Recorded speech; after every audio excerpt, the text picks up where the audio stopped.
नमस्कार साथियों, स्वागत है आप सभी का एक बार फिर से आपके अपने चैनल वेदांत लर्निंग पॉइंट पे। आज हम डीएलएड सेकेंड ईयर के 8वें प्रश्न पत्र सामाजिक विज्ञान के बारे में बात करेंगे।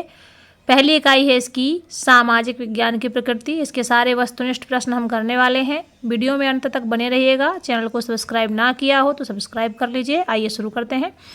पहला प्रश्न है इसमें, सामाजिक विज्ञान के क्षेत्र में किस विषय का अध्ययन प्रमुख रूप से किया जा सकता है?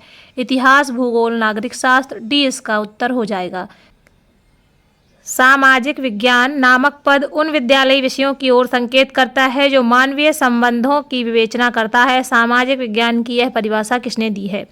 एनसीईआरटी ने दी है। ऑप्शन नंबर ए सही हो जाएगा। सामाजिक अध्ययन को विषय वस्तु प्रदान नहीं करता है, वह विषय है रसायन शास्त्र का। अगला प्रश्न है, सामाजिक अध्ययन शिक्षण द्वारा छात्र स्थापित करना सीख लेते हैं। समन्वय। सामाजिक विज्ञान शिक्षण की परंपरागत विधि है, पाठ्य पुस्तक विधि। सामाजिक अध्ययन के 4 प्रमुख विषय समूह कौन से हैं? इतिहास, भूगोल, नागरिक शास्त्र और अर्थशास्त्र। सामाजिक विज्ञान अध्ययन का प्रमुख कौशल है विभिन्न वस्तुओं, स्थितियों तथा विचारों का विश्लेषण। वस्तु, स्थितियों एवं विचारों का विश्लेषण। ए और बी इसका आंसर हो जाएगा। सी। सामाजिक अध्ययन का उचित अर्थ है समाज का अध्ययन। सामाजिक अध्ययन शिक्षण का मुख्य उद्देश्य किस भावना का विकास करना है? प्रादेशिकता की, राष्ट्रीयता की, स्थान विशेष की, उपयुक्त में से कोई नहीं। इसका आंसर हो जाएगा डी। सामाजिक अध्ययन में निम्न में से किसी तत्व का अध्ययन किया जाता है? समाज संबंधी अध्ययन, मानवीय संबंधों का अध्ययन, तत्कालीन घटनाओं का अध्ययन। उपयुक्त सभी इसका आंसर हो जाए। अगला प्रश्न है, सामाजिक अध्ययन में व्यक्ति में निम्न में से किस गुण का विकास होता है? सहयोग का, निष्पक्षता का, सहिष्णुता का और उपयुक्त सभी इसका आंसर हो जाएगा। सारे आंसर है, मैच कर लीजिएगा। चलते हैं अगली यूनिट की तरफ। अगली इकाई है 2, सामाजिक विज्ञान की पाठ्यचर्या एवं महत्वपूर्ण अवधारणाएं। पहला प्रश्न है इसमें, इतिहास शिक्षण के उद्देश्य क्या हैं? राजनैतिक मूल्य विकसित करना। नवपाषाण युग का मुख्य स्थल है तुंगभद्रा नदी के किनारे। जलवायु को प्रभावित करने वाला तत्व है भूमध्य रेखा की दूरी। भूगोल शिक्षण के उद्देश्य हैं प्रायोगिक कार्यों को महत्व देना, वातावरण और मानव जीवन के संबंध को समझना। ए और बी इसका आंसर हो जाएगा डी। सौर मंडल का सबसे बड़ा ग्रह है बृहस्पति। डी हो जाएगा सही। पृथ्वी की दैनिक गति के कारण होते हैं दिन रात। सी हो जाएगा इसका आंसर। अधिवर्ष आता है प्रत्येक चौथे वर्ष में। सबसे बड़े अक्षांश वृत्त को कहते हैं विषुवत वृत्त। जनसंख्या की दृष्टि से भारत का विश्व में स्थान है दूसरा। भारत में जनसंख्या का सर्वाधिक घनत्व है दिल्ली में। किसकी जनसंख्या सबसे अधिक है? भारत की। भारत की जनसंख्या बढ़ती जा रही है। ग्राम पंचायत के सदस्यों का चुनाव कितने वर्ष में होता है? 5 वर्षों में। भारत का राष्ट्रीय पशु है बाघ। भारत का राष्ट्रीय पुष्प है कमल। राष्ट्रीय गान के रचयिता थे रविंद्रनाथ टैगोर। अर्थशास्त्र शिक्षण के उद्देश्य हैं राजनैतिक मूल्य विकसित करना। पुरुषार्थ नहीं है अंग। राष्ट्रीय ध्वज में पट्टियां होती हैं 3। क्षेत्र पंचायत का अध्यक्ष कहलाता है क्षेत्र पंचायत प्रमुख। विश्व की कितनी प्रतिशत आबादी भारत में रहती है? 16%। वंदे मातरम के रचयिता थे बंकिम चंद्र चटर्जी। जलवायु को प्रभावित करने वाला तत्व है भूमध्य रेखा की दूरी। सामाजिक विज्ञान शिक्षण का प्रमुख उद्देश्य है छात्रों में प्रजातंत्र की भावना का विकास करना। सी सही हो जाएगा। वस्तुनिष्ठ परीक्षा का प्रमुख ध्येय है अभिव्यक्ति का अभाव। सी सही हो जाएगा। सहायक सामग्री का महत्व है विषय वस्तु को सरल एवं रोचक बनाना। ए सही हो जाएगा यहाँ पर। पाठ्य पुस्तक की जो महत्वपूर्ण विशेषता है वह है अध्ययन संबंधी आदतों के विकास के लिए करके सीखने पर आधारित है प्रयोजना विधि। ग्रामों में भूमि का रिकॉर्ड किसके पास होता है? पटवारी के पास होता है। असहयोग आंदोलन स्थगित करने का कारण था चौरा-चौरी कांड।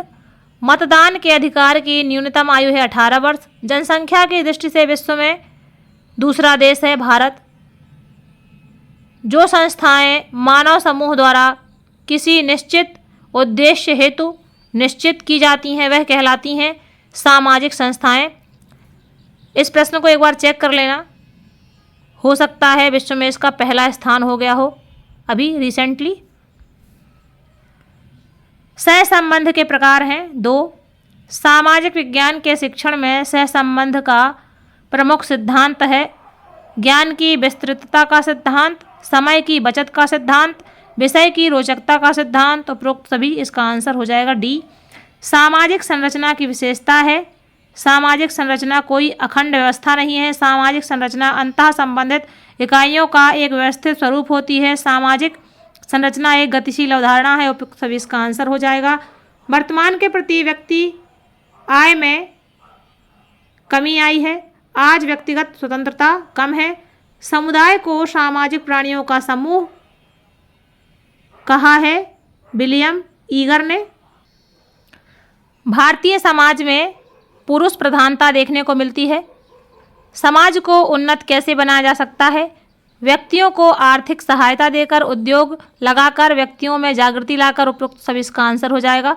समाज का महत्वपूर्ण लाभ है जो मिलकर साथ रहें। हड़प्पा सभ्यता में विशाल स्नानागार कहाँ मिले हैं? हड़प्पा में मिले हैं। हड़प्पा सभ्यता का विकास किस नदी के किनारे हुआ? सिंधु नदी के। सिंधु घाटी के निर्माता कौन थे? द्रविड़ थे। वैदिक काल की शिक्षा थी मौखिक। सिंधु घाटी के लोग किस धातु से अनभिज्ञ थे? लोहा। सिंधु घाटी के लोगों का मुख्य व्यवसाय क्या था? कृषि। सिंधु घाटी के लोग जिस देव की पूजा करते थे वे हैं भगवान शिव की करते थे। यहाँ पर क्या कहते हैं ये मतलब यहाँ पर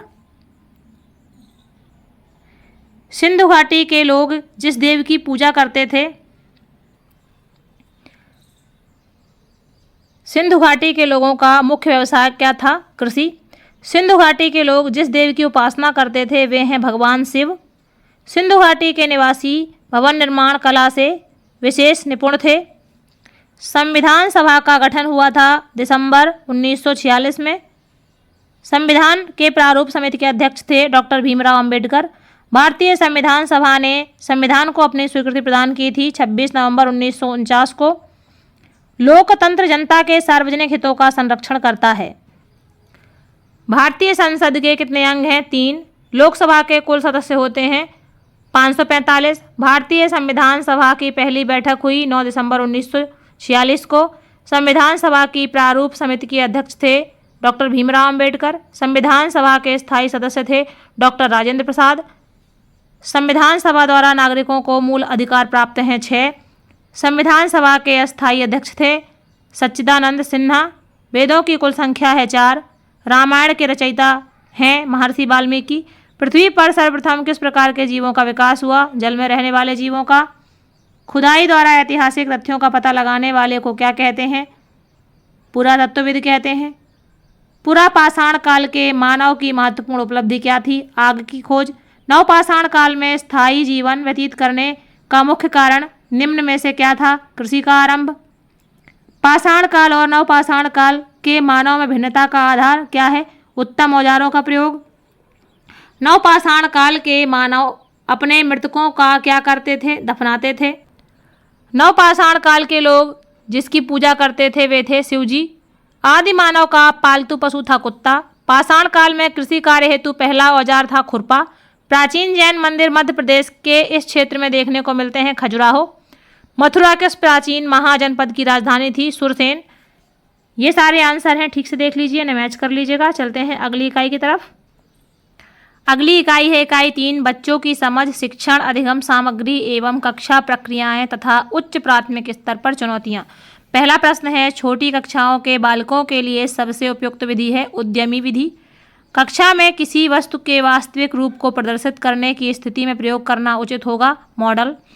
योजना एक उद्देश्यपूर्ण कार्य है जिसे मन लगाकर सामाजिक वातावरण में पूर्ण किया जाता है। यह कथन है W.H. किलपैट्रिक का। सामाजिक विज्ञान का सबसे अधिक महत्व है व्यक्तिगत दृष्टि से, सामाजिक दृष्टि से, राष्ट्रीय दृष्टि से और उपयुक्त सभी इसका आंसर हो जाएगा।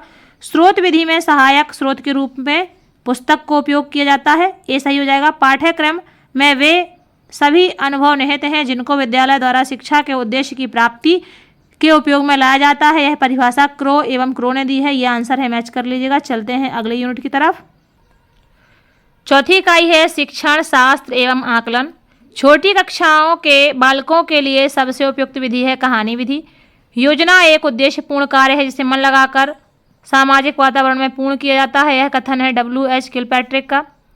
कक्षा में किसी वस्तु के वास्तविक रूप को प्रदर्शन करने की स्थिति में प्रयोग किया जाना चाहिए। मॉडल। सहायक सामग्री का प्रयोग करते समय ध्यान देने योग्य मुख्य बातें। आकर्षक हो। ग्रामोफोन आता है श्रव्य सहायक सामग्री के अंतर्गत। टेलीविजन आता है श्रव्य दृश्य सामग्री के अंतर्गत। अभिनय विधि निम्नलिखित में से एक प्रकरण पढ़ने के लिए उपयुक्त है। ऐतिहासिक महापुरुषों का जीवन चरित्र। सामाजिक विज्ञान का सबसे अधिक महत्व है व्यक्तिगत दृष्टि से, सामाजिक दृष्टि से, राष्ट्रीय दृष्टि से, इनमें से कोई नहीं। स्रोत विधि से सहायक स्रोत के रूप में है पुस्तक। व्याख्यान विधि सामाजिक स्रोत के रूप में प्राचीन विधि है।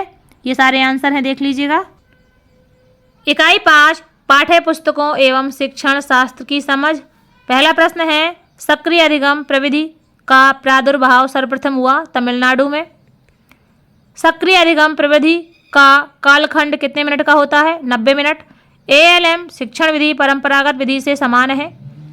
ALM के कक्षा शिक्षण के दौरान छात्र कितना प्रतिशत याद रखते हैं? 40 मिनट। सक्रिय अधिगम प्रविधि कक्षा के गुणात्मक उन्नयन के लिए अपनाई गई है। 6 से 8, सी सही हो जाएगा। ये सारे आंसर हैं, देख लीजिएगा। अंतिम यूनिट है कक्षा शिक्षण की योजना एवं मूल्यांकन। पहला प्रश्न है निदान कहते हैं कठिनाई का पता लगाने को। निदानात्मक परीक्षण से पता लगता है कठिनाई का। उद्देश्यों के आधार पर अनुभवों की योजना बनाई जाती है। मापन का मूल्यांकन में अधिक व्यापक अर्थ है, ये असत्य है। किसके मतानुसार मूल्यांकन एक नया विचार है? इसका क्षेत्र प्रचलित परीक्षा तथा मापन से अधिक व्यापक है। राइटस्टोन। मूल्यांकन छात्रों के व्यवहार में आने वाले परिवर्तनों का ज्ञान कराता है, ये सत्य है। स्कर्विन ने कब फॉर्मेटिव तथा सेमेटिव मूल्यांकन का पता लगाया था? 1967 में। मानदंड का संबंध छात्र की उपेक्षित उपलब्धि से है, यह असत्य है। किस परीक्षण में उपलब्धि के मापन पर बल दिया जाता है? अनुदेशात्मक परीक्षण में। संचित अभिलेख छात्रों के निर्देशन के लिए आवश्यक सूचना दर्ज करने, उसकी फाइल बनाने और उसका प्रयोग करने की एक विधि है। वह प्रत्येक छात्र के शैक्षिक, मानसिक, शारीरिक, सामाजिक तथा संवेगात्मक विकास की संक्षिप्त सूची है। यह परिभाषा किस विद्वान ने दी है? ये राइटस्टोन ने दी है। संकलित आलेख पत्र छात्र के वर्तमान को समझने के लिए भूत की व्याख्या करके व्यवहारिक कठिनाइयों तथा असफलताओं के कारणों से उसकी क्षमताओं तथा कमियों को दर्शाकर छात्र के अध्ययन में सहायता करते हैं। यह परिभाषा किसकी है? राइटस्टोन की। अध्यापक को राष्ट्र का निर्माता किसने कहा है? H.G. वेल्स ने। निदानात्मक मूल्यांकन का क्या उद्देश्य है? छात्र की विशिष्ट कमजोरी एवं उपलब्धि को प्रकाश में लाना। निदानात्मक मूल्यांकन का किस प्रकार के शिक्षण से सीधा संबंध है? उपचारात्मक शिक्षण। उपचारात्मक शिक्षण में उपचार किस क्षेत्र से लिया गया है? चिकित्सा विज्ञान। किसी कक्षा के छात्रों को परीक्षा के अंकों के आधार पर क्रम देते समय प्रयुक्त मापनी है क्रमिक। अच्छे परीक्षण की विशेषता है उपरोक्त सभी। रचनात्मक मूल्यांकन का कार्य है सीखने की प्रक्रिया में सहायक होना। निम्न में से कौन सा वस्तुनिष्ठ परीक्षणों का प्रकार नहीं है? लघु उत्तरीय प्रकार। परीक्षण की रचना करते समय ब्लूप्रिंट सहायक है वैधता प्राप्त करने में। मापन का मूल्यांकन किसके अंतर्गत आता है? शिक्षण अग्रसरण। मापन के मुख्य कार्य हैं उपरोक्त सभी: शोध कार्य, निदान और साफल्य। मूल्यांकन निरंतर चलने वाली प्रक्रिया है। यह छात्रों की औपचारिक शैक्षिक उपलब्धि की अपेक्षा अधिक है। यह किसका कथन है? जॉन यू माइकेलिस का। मापन होता है एकांगी और बहुमुखी। ए और बी ऑप्शन इसका डी सही हो जाएगा। अगला प्रश्न है मूल्यांकन प्रक्रिया के सोपान है। उद्देश्य का निर्धारण, मूल्यांकन की प्रविधियों का चयन एवं निर्माण। ए और बी इसके सही हो जाएंगे, ऑप्शन नंबर डी सही रहेगा। निबंधात्मक परीक्षण होते हैं आत्मगत, तत्व प्रधान, प्रत्यास्मरण रूप प्रश्न होते हैं जो स्मरण शक्ति की जांच करते हैं। वस्तुनिष्ठ परीक्षण होते हैं जो विषय वस्तु के व्यापक क्षेत्र का मूल्यांकन करते हैं। ज्ञान एवं अवबोध दोनों की जांच करते हैं, विश्वसनीय होते हैं। उपयुक्त सभी इसका आंसर हो जाएगा। वस्तुनिष्ठ परीक्षण में निम्न में से कौन से प्रश्न प्रयुक्त किए जाते हैं? निबंधात्मक, प्रत्यास्मरण रूप के प्रश्न, अभिस्वीकारात्मक रूप के प्रश्न, बी और सी। इसका सही हो जाएगा आंसर डी। ये सारे आंसर हैं, मैच कर लीजिएगा। मिलते हैं रिक्त स्थानों की पूर्ति में, तब तक के लिए आप सभी का धन्यवाद। आप सभी का दिन शुभ हो।